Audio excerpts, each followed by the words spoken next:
How many years? 11 years, 12 years? 12 years. Good. Welcome to Suit Up Sports. I'm DJ the Suit Stout. Today we got a big crew with us. Start over here to my left, 12-year NFL vet, Brenson Buckner. Buck, how you doing, buddy? I'm doing good. How you doing today? I'm good. I see you got your Clemson garb on. Y'all finally got a win that you could be proud of, so you got to represent when you get a chance. I just want to let Frank sneak me like he did last time. Week. With his game. Came with my Carolina stuff. That's right. 10-year NFL vet Frank. Frank, how you doing, buddy? I'm doing good. You got a playoff game tonight? Yeah, we got a playoff game tonight.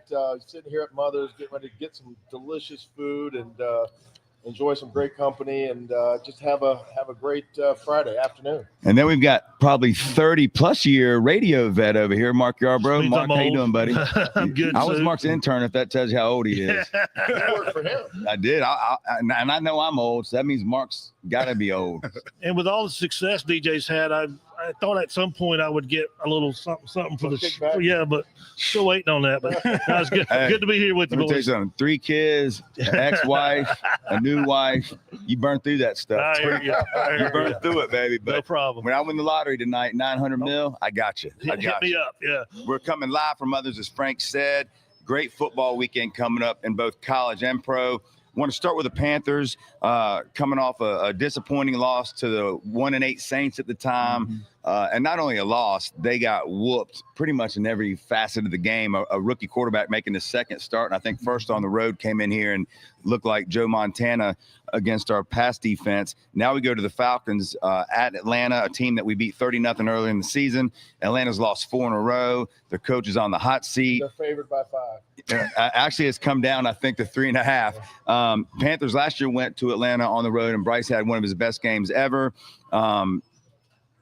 Both teams have young quarterbacks who are really yet to prove themselves. Their stats are actually very similar. I think Bryce has a few more touchdown passes and a few more interceptions. But I want to start with Bryce Young before we dive into the game because, you know, Mark and I talked about it Monday. Frank and I have talked about it a bunch, but we talked about it, I think, last time you were on the show as well.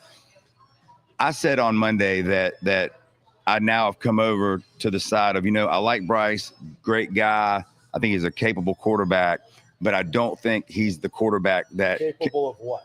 capable of taking this team to the Super Bowl or taking this team to the playoffs. You think he's a capable? I think he'll be a good backup for a long time. Yeah, he's not a capable quarterback of taking the team to the Super Bowl. No, I just mean like he's a good quarterback, but in the NFL you have to have a guy that has something, and you said this a bunch, that is elite. And I don't think Bryce has one quality that is elite. He doesn't have an elite strong arm. He doesn't have the elite size. He doesn't have the elite scrambling ability.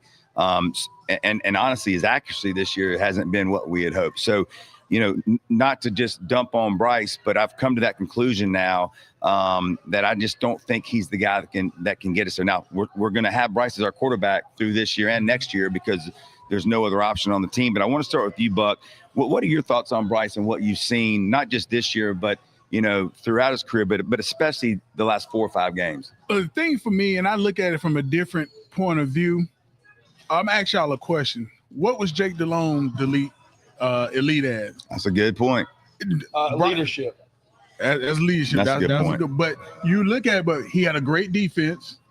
He had great wide receivers. He had an elite running game. Sometimes you got to build this team a little bit more around your quarterback. Because take, for instance, we know Pat Mahomes is a great talent, right? What were we saying at the beginning of the year when Kansas City was struggling?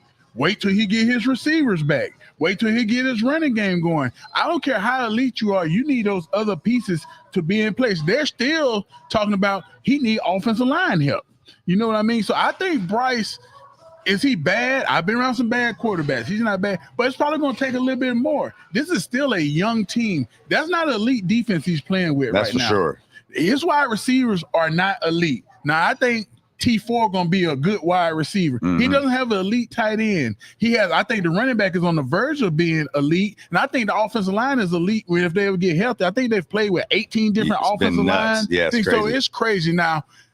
So you're saying he can be good, but he needs everything else around him to be good. really good. Yes. And we were just talking about a guy before the show started, Drake May. Is he a different? Is Drake May a difference maker in your eyes? Do you watch I it? think Drake May. See, that's what I don't see in Bryce is he's not a difference maker. But I think because Drake got elite size, he got elite movement, his arm talent.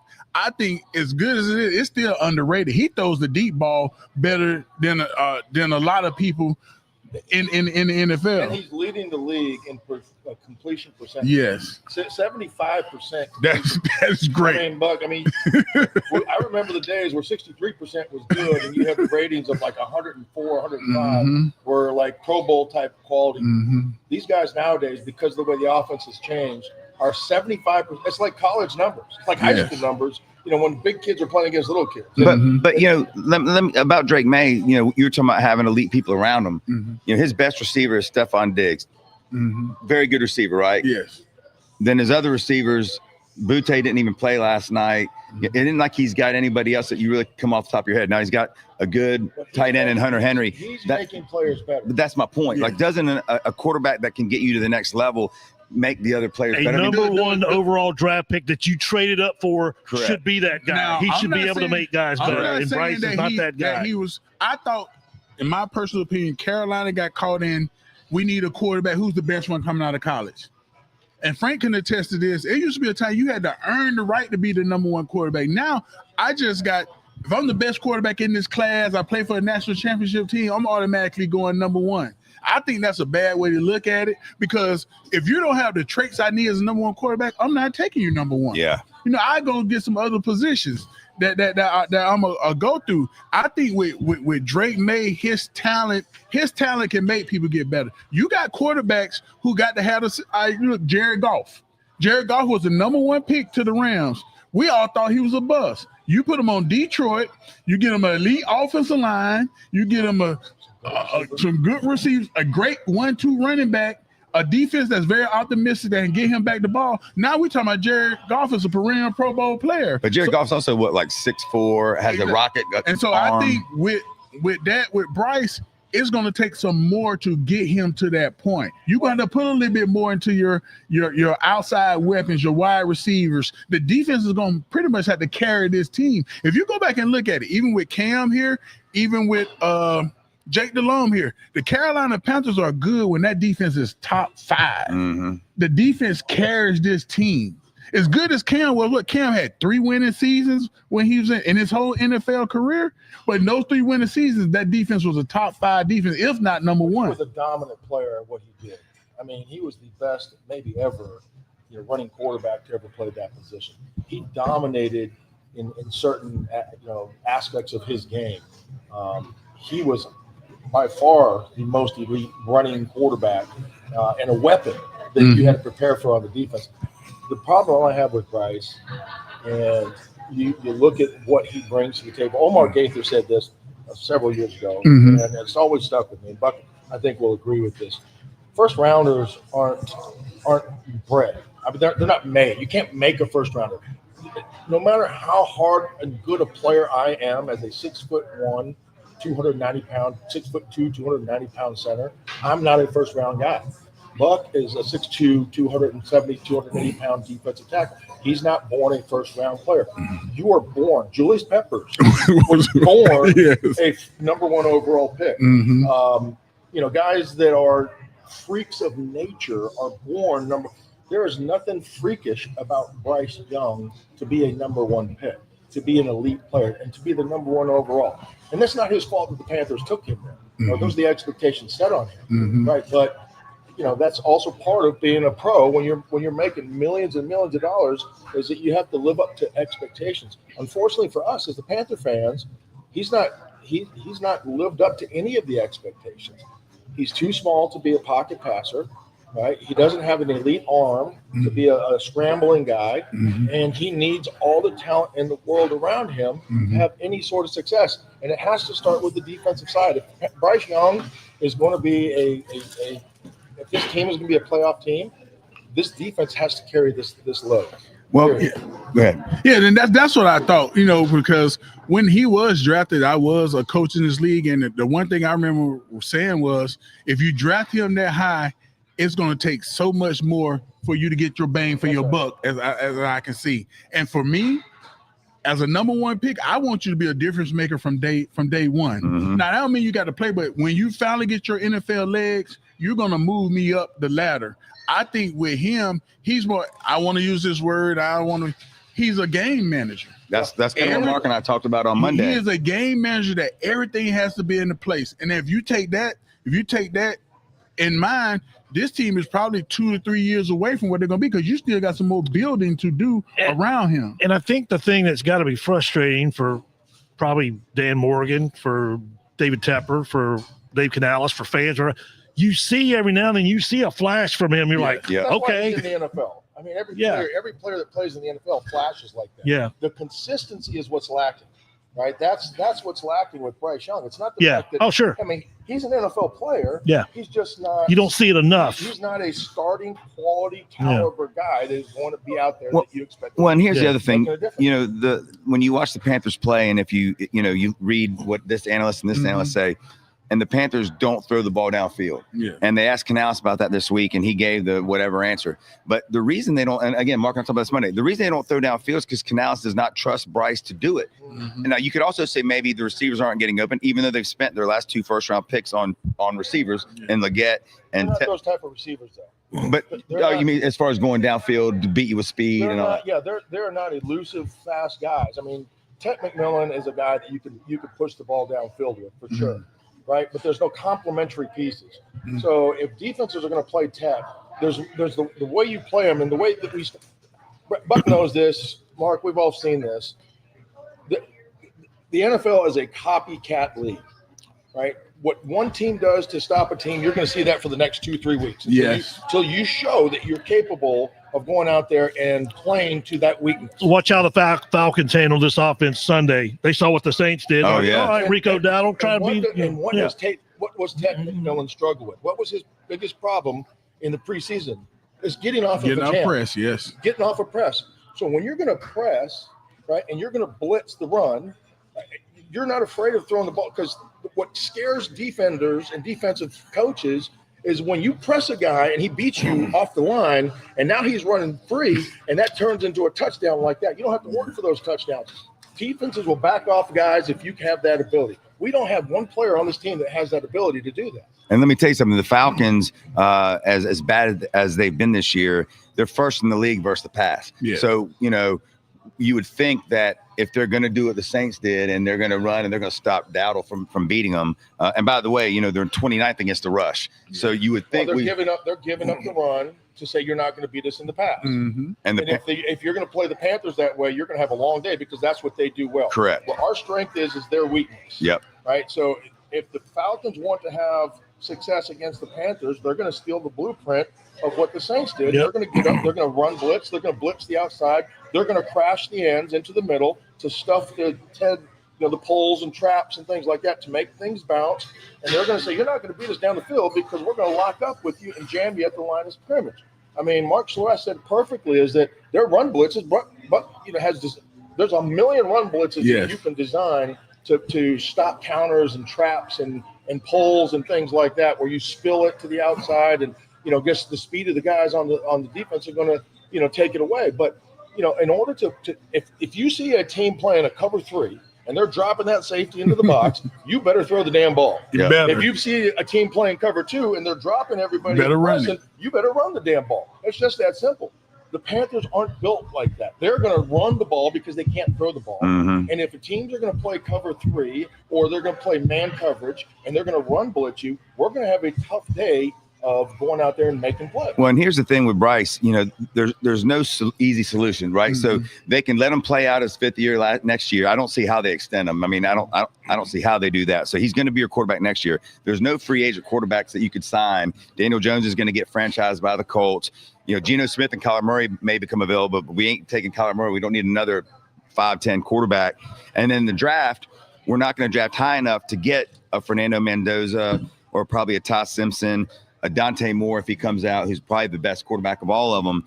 But I made a list of the top 10 quarterbacks coming out if they all come out. And I made sure they were all over 6'1", by the way, because my new theory now, I would never draft a quarterback that's not at least 6'2". I don't know about that either. I mean, I wouldn't draft a guy that's not 6'1". In this day and age, if he's a short guy he better be fast. Well, If Kyler Murray is, but I mean, he can't see over the line of scrimmage either. And so, Brees was as well. In one, you're right, but that list Mark Brunell. it's a small list though. There is a small And list. that's a different elite. time. Those guys now that it's a different ball game. Like you see these big quarterbacks, Drake May you brought up last night. I mean, you see these big quarterbacks that when Fernando Mendoza, the pass he made last week to beat Penn State, he's 6'5" dude. He had two guys hit him. He jumps in the air and a shorter quarterback wouldn't have even seen the receiver. And so Dante Moore 6'3", Fernando Mendoza 6'5", Ty Simpson 6'2". The one I wanted to ask you guys about, and I know Frank likes this guy, Lenore Sellers. He's a guy if the Panthers are picking 10 to 12 range. Maybe he would be there if he decides to come out, which I don't think he should. Do you take a chance on a guy like that if you're picking 12 or 13? No. You don't take no chance. He hasn't developed as a passer yet. He's a great running quarterback. But you got to throw in the NFL to win. Yeah, no doubt. Frank just alluded to, if you run the ball, they're going to take the run away from you. I'm not going to let your strength beat me. That's right. If you're a running quarterback, I'm going to make you throw the ball. And I like Sellers, even though he goes to South Carolina. I think he's big, he's physical, but his passing skills are underdeveloped right now to be a guy. But if you take him right now, you're back at square one again. You know what I'm saying? Yeah. And that's the thing that hurts teams when you're always chasing draft picks to replace them, or you chasing free agents that didn't work out with. You get in that chase mode, you never get in the building mode. You know what's funny, Buck? Because we were sitting here talking about high school football and the ability to adjust, right? And that's if I am a team that doesn't have the ability to adjust, I allow the other team to dictate to me. And if I'm allowing the defense to dictate to the offense, or the offense to dictate to the defense, you're going to have a ton of success. The chess game comes when, I say, okay, this is what you are going to do, and this is what I'm going to do to combat that, right? Well, now if I do this, you're going to do this, and that's where the chess game comes into play, right? With the Panthers last week, the Saints said, we are going to stop the run, and the Panthers didn't make any adjustments. Why didn't they make any adjustments? Because they don't have the personnel to do that, or they don't trust Bryce Young. And that's kind of what I was saying earlier in one of the earlier podcasts, is that I'm not sold on Bryce Young yet. I know you were really high on him and talking about. I just had not yet. The jury was out, but I hadn't shut the door on him yet. I said, the jury is still out for me. The jury is still out because there's not the consistency that needs to exist. And stats and those types of things are good, but when the team takes away your strengths, what are you going to do? How are you going to be able to counter that? Right there. And if you have a coaching staff or don't have the personnel to be able to do those things, it's really going to be difficult to do that. So for the Panthers, if you're talking about taking guys like Lenore Sellers, there's not going to be any change, right? There's no ability to counter. So you have to, this house was built upside down, right? The foundation was not built here, right? You don't have, you started off with the window dressing. Bryce Young was a window dressing. He was a nice, addition to something that you put in there. He's not a guy that the foundation is built on the offensive defensive line. And if you don't have those pieces in place before you start going out there and finding your fancy pieces, right, you're always going to have struggles winning championship football games. Well, let me ask you this question, because last year we saw, I think it was the last 7 or 8 games of the year, Bryce lit it up. I mean, he was in the top 10 in all these categories of passing and throwing and all these things. He had a worse supporting cast at that point in time, but yet we saw them just opening it up and throwing the ball. They were playing with huge deficits. They were that's not true. Most of those that's not true. They almost beat Kansas City. They were in that game the whole time. They almost beat Philadelphia if Leggett doesn't drop a ball in the end zone. Those are 2 tight games. They almost beat Tampa Bay. That was a tight game. So there's 3 games right there that weren't deficits. They were dogfights the entire time. And then the Atlanta game that they won at the end. And again, I'm not saying this to defend Bryce. I'm saying this to say, why in those tight games against the 3 teams I just named, by the way, were all in the playoffs. One of them won the Super Bowl and beat the other one. What was different then? Did he trust Bryce more then? You can't say we had better weapons, because we didn't. So what was different and with the offense then when Canales and Bryce were throwing the ball downfield and looked like a competent offense compared to now when you would think they've got more talent? They definitely have a better offensive line. They've got a better running game, and we're not even seeing them try it.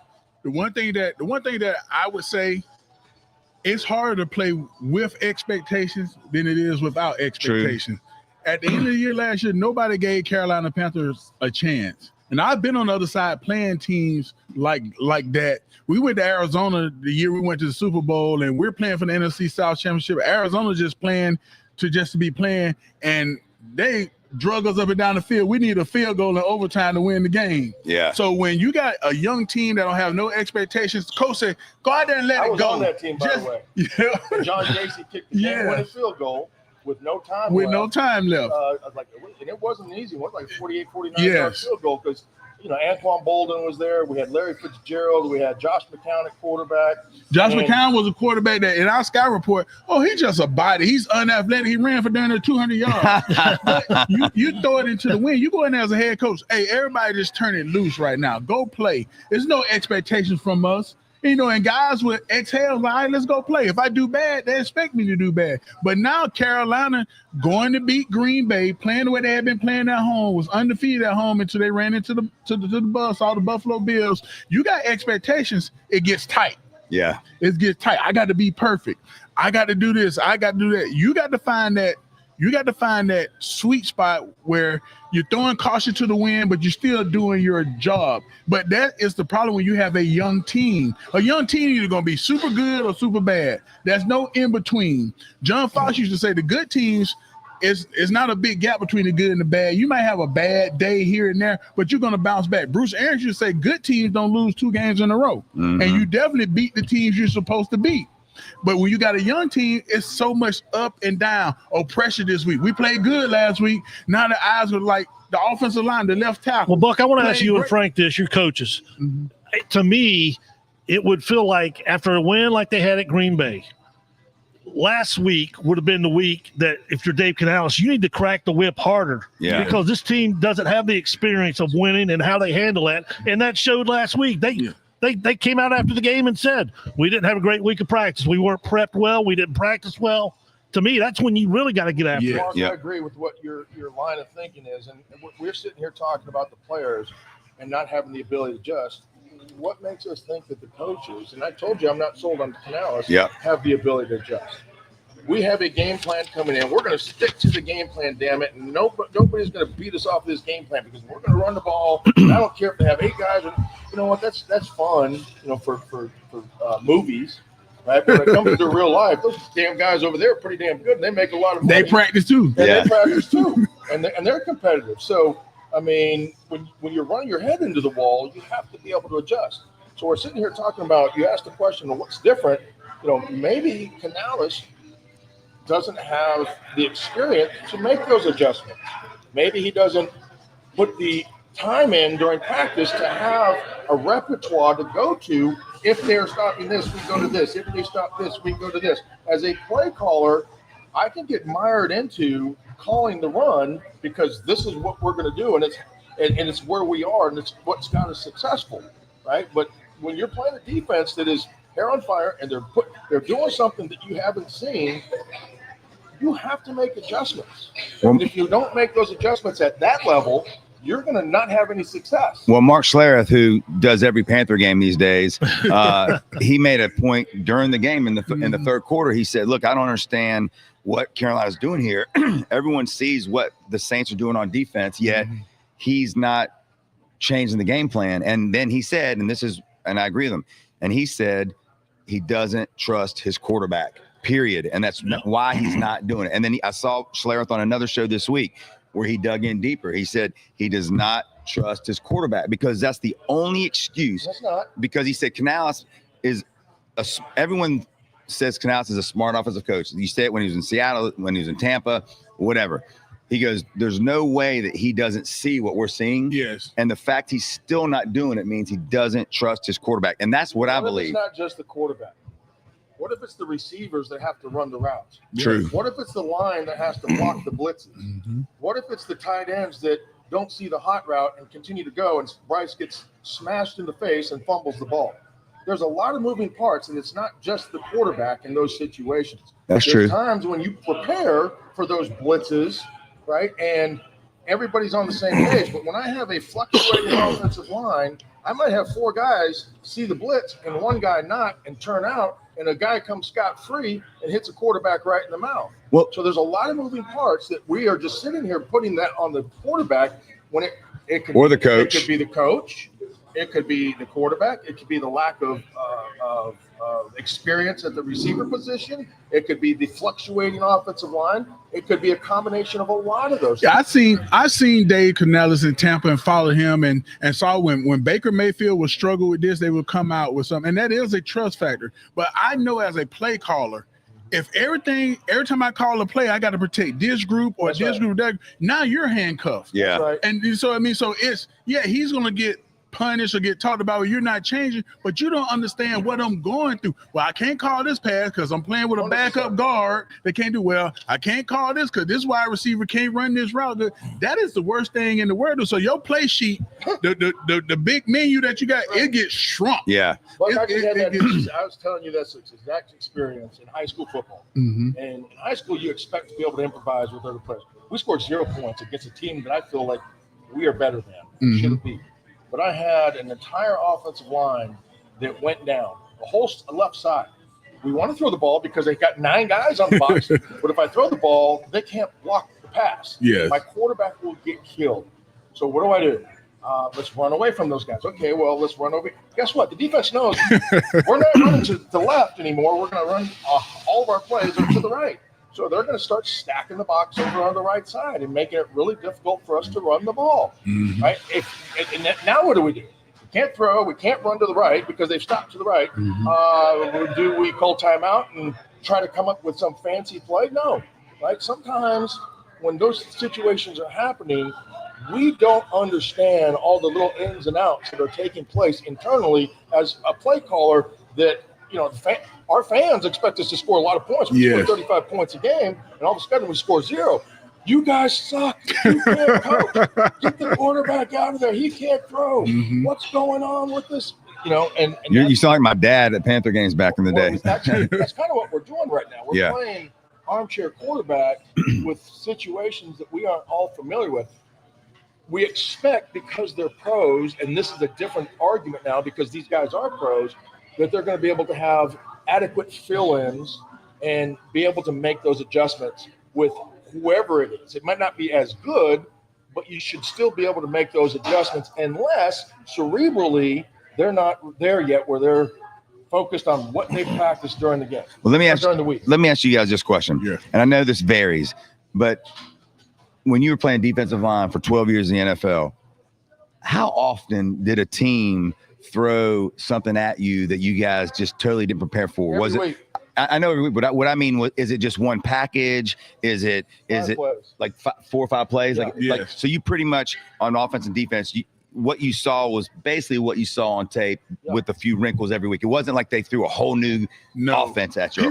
People gonna do what they do. We used to always say, stop what you see on film and be ready to adjust when they show you a different look that you haven't seen. Some people gonna throw you an unscouted look. Right. They're gonna throw you an unscouted package. They might come out in 12 personnel with 2 tight ends, 2 wires, but they might reverse and have the tight ends out wide out. Or you gonna bring your linebackers out the box, or you gonna get smaller people in the box. You got to be able to adjust to it. That happens every week. And those are splash plays to create first downs or to try to get a touchdown. Or they you're only going to run it once, and it's not going to work again. Or they're going to want you to, hopefully, that you go into panic mode and start worrying. But teams always want to go back to what they do. They bread and butter. Yeah. They might throw you a run in a different formation that they never ran out, but it's still their base run. They're just playing with their tendencies. But you got to be prepared for that. But as coaches, offensively and defensively, you got to hope that your scheme gets you through that. Mm-hmm. Like, I'm going to be a 3 technique. I'm going to be a 2-eye. I'm going to be a 9. I'm going to be a 7.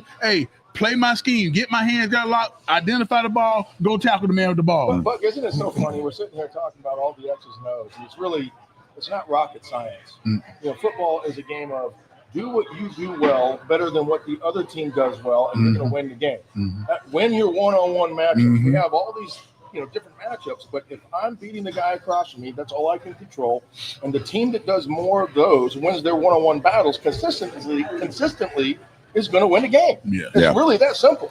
Coming to you live from Mother's, by the way, if you are in the Myers Park area, South Park area, every morning, Mother's has free specialty coffees, free.